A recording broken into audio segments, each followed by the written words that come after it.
Welcome to another week in advance. How are you doing tonight, Christopher? Really great. How are things there in La La Land, David? Still feeling like it's literally La La Land. Just before we got on this episode, you and I were just talking about that power in Neptune in the fog bank and how Mars has been here for so long in Libra. I think we're all ready for the story to shift, and it looks like we get to talk about that shift coming up here as we are about to enter July this month. And this is the big turning point for a lot of us.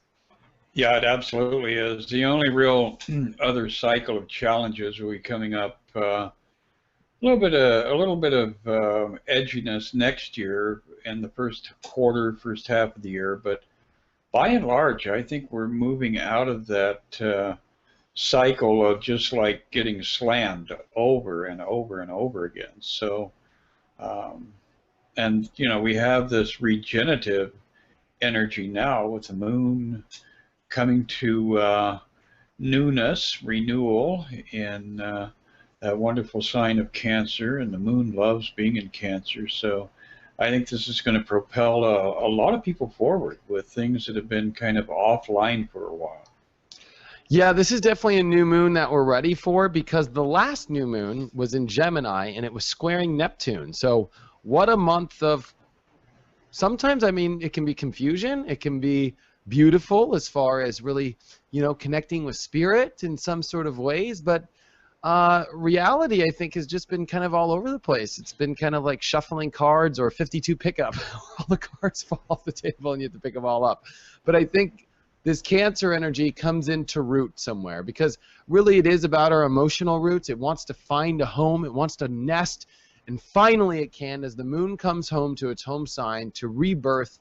What a beautiful new moon in Cancer, because it really is all about Cancer and the home, the moon's home. And this one's trining Neptune, so it's not squaring it. There's not an issue around Neptune. This one, I think, gives clarity after the fog. And really, just all around, if you're looking at this new moon horoscope coming in, it's pretty positive. It absolutely is. And, it did conjunct the sun at a very tight trine to Neptune. And it's also shooting kind of a benevolent surge in that direction of Chiron as it's backing up in Pisces, and filling out by sign a grand trine with Scorpio and Saturn's transit there. So I think it's kind of like, it's almost like a weaving, when you're pulling all the threads together and new patterns are starting to emerge. And I think that that's what we're going to see as we launch into this coming week with the new moon energy, is we're going to get a bigger and better sense of where we're supposed to go, what we're supposed to be doing, what it is that has become, relevant to the top of the list. This needs to be accomplished first. So I see this as a new moon that has a lot of potential to open up vast areas of resource for people. Yeah, because there is a fruit about Cancer. It is the place of, it does provide. There's something about the ability to provide in Cancer, whether it's emotionally, and even Cancer's a sign that I don't think it gets enough rap. Money is a great place in Cancer. You see solid Cancer positions, you're usually going to see a bank account full. You're usually going to feel, your stomach full. We also have Jupiter here, which this is about, I think, the big, powerful Jupiter in Cancer story, which is about just the great and fullness that we have in life, a feeling of finding home. And this is definitely a weekend where we're coming into this feeling as the moon is going to pass over Jupiter after being renewed in the sign of Cancer. And I think we're going to feel the special gifts this weekend. This could be a weekend where out of nowhere, and maybe you didn't even know it, but there was a gift waiting for you and it was all set up for this weekend. And it can really light things up. I think the issue, though, is the moon still will make it square to Uranus and oppose Pluto. I think the lesson Friday into Saturday, it really is to be grateful and to sit in your emotions and to not let, crazy things get in the way or not let any fears get in the way. There's a sense of, emotional security we must find. And we need to nest in this place. I think it's important. Oh, it definitely is. And, you know, the nice thing about the renewal of the moon is it is happening early enough so that it's not actually pushing out any kind of a response to Pluto over in the opposite side in Capricorn. And it's definitely, you know, out of that interaction of Uranus and Mars. So after it renews itself, then we'll get a little bit of fireworks. But during the act of renewal, it's very much clear of any negative vibrations, and it's definitely pulling in that positive Neptunian energy. So we should see it as showing up as a very visionary, very lucid dream kind of process. And I think a lot of people are going to get some very profound messages from the depths of their subconscious. You know, those images will start to float up Friday, Saturday, and Sunday. So keep a note by your bedside and jot down little messages to yourself about the dreams, because a lot of times you'll have a dream, you'll wake up, and then you'll forget it the next day. And it probably would be a good idea to record this very positive event of the renewal of the moon in Cancer. Yeah, this is definitely a really nice touch to our lives. That I think you're right what you brought up at the very beginning of this whole entire reading, which is this finally gives us something to go with here. This finally, I think, is just the beginning of these big transitions, because if we step out of this weekend, the moon comes out of Cancer into Leo and really lights up, but this is all while Mercury finally goes direct. So a big turn of events finally. This gives us forward movement again. This is also Mars coming off of the big opposition to Uranus, and now it's going to start to make a square to Jupiter, which honestly adds kind of an extra oomph to things. That Mars square Jupiter can really be the like, let's go, and maybe people are really ready to put the pedal to the metal now, and sometimes it could be an issue, but I definitely believe this is a week of oomph coming back. This is definitely a moon in Leo going to show us. This will be the last time the moon is in Leo, because the next time it comes around, it will be a Jupiter in Leo with a new moon in this space. So really powerful events that are going to come here in Leo, and maybe there's going to be some sort of understanding of what those events will come by just highlighting the beginning of this week.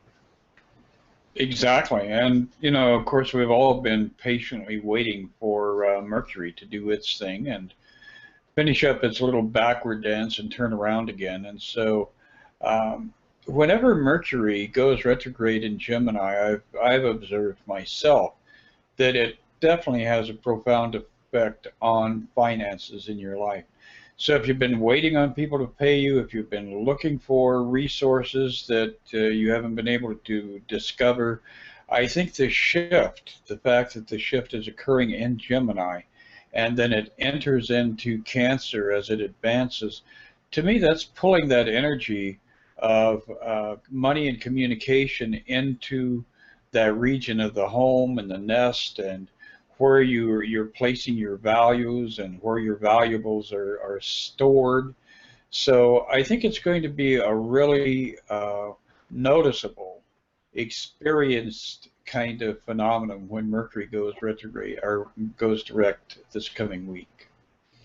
Yeah, this is the biggest turn of events that you can, because it is happening in Gemini. And we also have Venus, which is coming off a square to Neptune. So it's a very fast square, but a lot of this Gemini energy is ready for things to move. I always look at Gemini as the mover and shaker. I don't think it gets enough of that. You know, it wants to change. It wants to check things out. It wants to stimulate things. It wants to experience. One thing about Gemini is it definitely doesn't want to sit around. And so even though, yes, part of the energy is in Cancer, that's wanting to nest and rest and kind of enjoy the fruit of the summer or the fruit of the winter, wherever you're at, there's a sense we want things moving. And Mercury moving forward in Gemini is, hey, let's get things going here. We're ready. Mars is definitely going to start to feel the Jupiter presence as it's going to start at square. And this is also Mars now getting closer to the North Node, which is actually making a square to Jupiter. And so I think there's a lot of anticipation in our lives for expansion. I think that there's a lot of tension for things to finally open up. And I feel this week is going to highlight what we can open up with, maybe it will give you some opportunities. And maybe it's kind of like, you know, when it's like a jail person who hasn't, or a starving person who hasn't eaten for weeks, and then they go get food and then they almost blow their stomach out because they eat too much. Like, it's kind of like that energy starts to come around.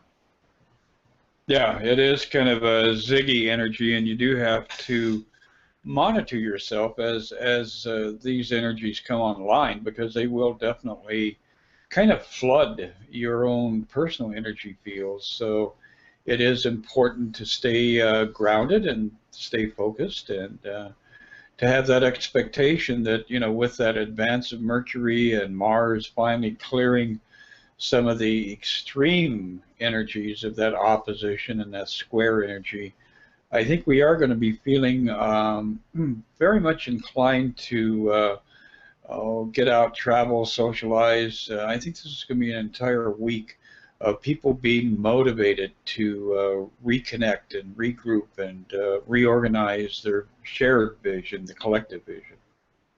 Yeah, this is also a week where I feel people are ready to get contracts going together, negotiations on the table.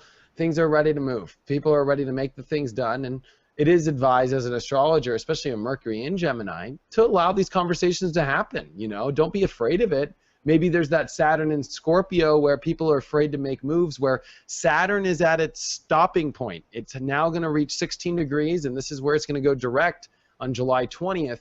So there's going to be a period here for the first 3 weeks of July where Saturn's stopped. So maybe even though things are trying to move and stuff, there could still be this kind of paused energy, but it could be unveiling commitment stuff. It could be unveiling your trust issues. It's trying to maybe reveal more truth to you as things are moving. There's this background of, as long as it's within your truth, I think it's okay. But Saturn's getting ready to come back online here. And as you and I have been talking about for months here, really it is, of course, this 3-week period in July when finally Mars comes out of Libra. We've got Jupiter in Leo. We have Saturn that'll come back online. And there's a lot of energy ready to go, you know? So I think these 3 weeks are a long buildup towards that big umph and that big push, because when Mars enters Scorpio, you'll feel it. And when Jupiter enters Leo, you'll feel it. And when Saturn goes direct, you'll feel it. So everything is in a long preparation stage, but this definitely is a week that there's a lot of things to pack for in our new journey. There's a lot of negotiations. There's a lot of tickets to buy. There's a lot of things to do. So this isn't going to be boring. And this is definitely a week that highlights your emotional aspect, your heart aspect, and whether or not you can get things organized, because we do have the moon in Virgo. And lately, I'll be honest, because there's been so much Pisces energy and so much Neptune energy and so much Chiron energy, a moon in Virgo has been nice to balance things out and bring kind of stability. And this week could really get you to feel like you're kind of back, that you've got your strength back, that you can get things moving, that you can organize things. With Mercury forward and the moon in Virgo, I think that midweek into the end of this week, things really can feel really solid. Yeah, and I think also all 3 earth signs, Capricorn, Taurus, and Virgo, have been feeling a little bit stunted or a little bit blocked. And I think this is going to be the release point so that the people who have a predominant earth sign in their chart, you know, your rising sign, your sun or your moon, or a cluster of planets in an earth sign, I think you're going to really feel like you're going to recapture some of that sense of where you wanted to go and what you wanted to do. So it is going to be interesting to see what happens when the moon advances into Virgo and grounds out a lot of this stuff that's just been floating for so long. There's been a lot of floaty stuff, and this weekend kind of highlights a little bit of the floaty because it is a new moon in Cancer. It is Venus square Neptune. It really is more when we come out of the weekend into the week that I definitely feel things light up. That moon in Leo and Virgo is going to be very powerful. And on top of that, the sun is getting ready to make its opposition to Pluto as well this week, which I think is going to face a lot of that grounding, a lot of that structure of our life that I think we need to pay attention, as we might want to just go jump into bed in certain places in our life. But if it's the wrong bed, that could become a problem to the structure of your life. You know, I think that there's this need to make sure that you're on target with things, that you're staying to the plan, and things can be nice. This can also be a string of laziness that could become an issue this week when you get things moving and then, you know, things get nice and then you go into, well, let's just vacation. Cancer is the sign of vacations. I don't know if it's actually in a book, but I give it the sign of vacations because it is. It's the summer. It's the fruit of life. It's the emotion. It's a hammock, you know, and when you mix it with Libra, there's this sense of wanting to sit on the beach. You got to be careful because I think this Pluto opposition is showing us that there's plans here. Don't forget about them, that there's work still. And the sun is going to make its, you know, minor T-square over to Uranus and Pluto late this week, and that's kind of what the next couple weeks are going to be about. This is also getting ready for July 4th weekend, which, by the way, is a very interesting position in astrology because the planets are affecting the July 4th position. So this might be a very interesting, and I think even though this week goes well, and of course we'll talk about next week as we do next week's show, but there will be, I think, this week brings us to some more intensity, and we're gonna, as the week progresses and ends, yes, you get your strength back, but that also means that it brings a lot of new things to the surface that need to be sorted out in a very kind of extreme and very passionate way. Exactly, and you know, it also is looping in among all these other things that you're mentioning here, the fact that there's that huge shift going on in the nation's chart. So this 4th of July, which is the birthday of the United States, is going to be interesting because Pluto's activity as it's moving, you know, that destiny point over in Capricorn is going to be kind of rewriting, I think, the direction that the nation is going. And I don't think that's clearly revealed even to the people who are creating that new destiny. So it's going to be kind of fun to watch, you know, the renewal of the nation's chart this year, our solar return for the U.S., and to look more deeply into how the other planets are going to be affecting the vision that America has as we move forward. Yeah, it's an exciting vision. You know, these are exciting times for those people, and I think I'll just be honest. This is the whole world. I think everybody's been ready for their visions to come true. I think everybody's been ready to have things shift. And this is the exciting kind of prep work or the packing up before the big train here, you know, that takes off. And this could be a week where, gosh, things really come together for you and start to move in a direction. And I think they're things that could last a long time. So they're going to be constant. They're not going to just be in and out of your life like things have kind of been. I think we're going to start to see things stick a little bit more like glue in our lives as the universe is getting sticky again. It's not being so floaty like you brought up earlier. Exactly. And, you know, I know from me and actually for our videos, this Mercury retrograde definitely was screwing around with tech all over the web. So I think we'll see that begin to settle down too. And I think it'll be interesting to kind of pay attention to solar spots and to the sun's flaring activity and see if the flares start to become less concentrated and have less of an impact, because in the past I've noticed that when Mercury does retrograde, we frequently have a higher level of solar flare activity, and that's what screws up a big part of our communications. Yeah, the communication stuff's coming back now, you know, and it looks like in a positive spot. I just actually realized this as we're talking. Mercury goes direct while trining the North Node. So I think there's this powerful aspect of this Mercury direct. And Mercury retrogrades ending are a big excitement because now we got 3 months to go for it. We got 3 months to shake it up. We got 3 months to, you know, bounce around. We got 3 months to, you know, I call it kind of zipping around on the freeway. Exactly. It's outrunning the outrunning the competition too. That's always kind of fun. Well, you know, in addition to the cards and the astrology, every once in a while I like to toss in something a little bit different.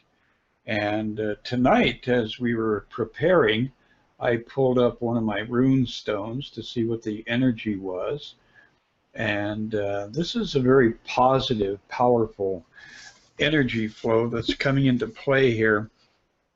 if you weren't able to actually see the rune itself, this is the scribed version of it.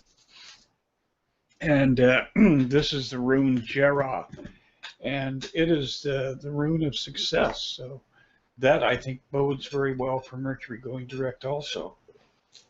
Yeah, I think it's actually beautiful for that, because that's kind of the energy right now. I think what it's doing is it's showing us that there's life back in the universe in kind of a weird way. Exactly. And I think it's also telling everyone that with Mercury going direct with the energy of the new moon, the projects that you're going to be launching now, the things that you've been waiting to bring online and to move forward with, you're pretty much given a high probability of success with this configuration, with the way that the universe is opening doors for us as we advance into the month of July, and as we begin to really feel that vibrancy of the sun beaming down on us here as the summertime has unfolded. I know, and I think, and I'm just, maybe it's just me, and maybe it's because I do live in California where it's summer every day, but it just hasn't felt like summer yet, and I've been relating it to the astrology as far as I just don't feel like, I just feel like time has just stopped for months. I just don't feel like, I just feel like it's just all been very kind of like, I don't feel like I'm feeling the highs and lows of life. There's some sort of numbness around, if that makes sense. Exactly. One of the things that actually helps with that is go out and get a couple of CDs of Jan and Dean and the Beach Boys. They all kind of perk things up there in Southern California. When I lived in Southern Cal, I used to love to zip around blasting Jan and Dean and Beach Boys and the surfer music. That's what it's all about. Yeah, I'll just put on my glasses and just we'll go rock it out. Absolutely, and who knows, you may come across the ghost of James Dean there somewhere on Hollywood Boulevard. Ooh. We have any cards for the week? Actually, I was just moving them around here and taking a look at what's coming up, and it looks like the week is going to really start off with a bang. It shows the first card up as we hit Friday, and the new moon energy, nice justice card, that card of balance and restoration. So whatever it is that you've been wanting to get rectified in your life, that you've been wanting to advance with, this new moon has immense potentiality. It's a very fertile moon. Over the weekend, again, I think it's that Cancer moon sun vibration going on, and of course, when the moon hits Jupiter, we'll get another surge of this energy. But a lot of images and communication coming from the subconscious. So, like I said, pay attention to your dreams, jot them down. I think you will discover new insights. Will be just kind of floating up into consciousness. As we start into next week, we have a really nice card, the Six of Swords. And as you can see, this boat is moving out on the lake, and it's placid. There are no waves on the horizon. You have an invisible force guiding you as you're moving forward. So it's very important to stay in tune with your angelic guides or with your animal guides, whatever it is that you rely on, that you relate to. This is a new moon where you want to do that kind of ritual, where you do the invocation and you do something to honor and respect the spiritual forces around you. And then, as we continue to move through the week, I think as we see Mercury start to come online, we're going to see a lot of catch-up energy. This is a Five of Rods. A little bit combative Tuesday, Wednesday, perhaps into Thursday. as people are starting to feel that restlessness. It's like, time to move forward now, time to shift around. But by the end of the week, we're moving into a position of strength. And that's a lovely card and a beautiful concept of having a sense of security and confidence. So very empowering week. And of course, the energies are there, but it's up to you as to what happens with them and how you work with them. Yeah, it is I think that I like that you brought up people's symbols or their animals, because I think it's in time to be in touch with those energies now as we kind of change gears here and finally kind of enter what I like to call the freight train again. Whoop whoop, or the fate train. Whoop whoop. Like, I think it's important to connect with the other side. I think it's important to connect with any token that you have out there right now. This is a time to be prepared, because when you're packing and when you're making these big event changes in your life, to make sure you're in tune right now, because that's when it matters most. Not when you're going through these big shifts that the universe is going through. It's more on sometimes these more subtle and empowering moments where you have to be on your game.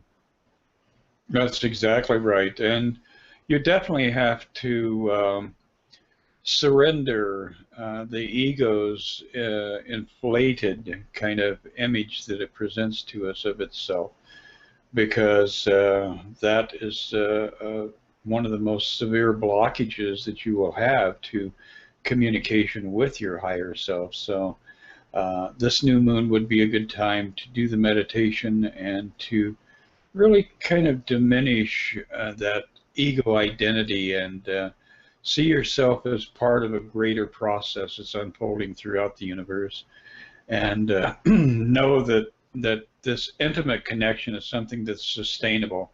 You can feel like you are inspired, you are in spirit throughout this entire coming week, and I think that's what gives us a lot of validation, affirmation, and a lot of personal power.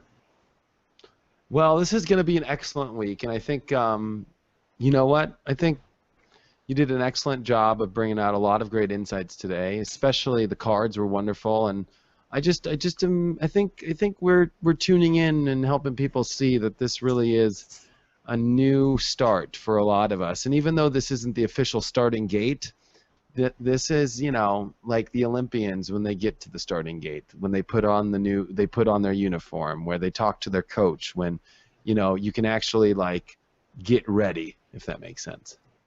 Oh, absolutely, yes. It's the that pause before the actual event, just like we had that pause before the dawn. And I love getting up early in the day and going out in my backyard because the birds all go crazy right before the sun comes over the horizon, and it's that pause and then the excitement of a new dawn. And we've got, we've got a new dawn, definitely potential for that as we move into the month of July. Yeah, it's very exciting, and I'm looking forward to being with you in July, so I can't wait. Yeah, it's going to be great down there in Arizona. I'm trying to shed a few extra pounds to get out there and stomp around in the sun with you guys, and we'll see what happens. Wonderful. Well, I'm looking forward to it, and I'm looking forward to speaking to you next week for our July 4th forecast. Yes, I think we probably will be sharing a few insights as to the nature of our nation's future here for a solar return for the coming year for the U.S. That might be kind of fun to look at, too. Yes, it will be. So, well, thanks so much, Christopher, and I will see you next week. Great. Thank you, David. You have a great week. You too. Bye.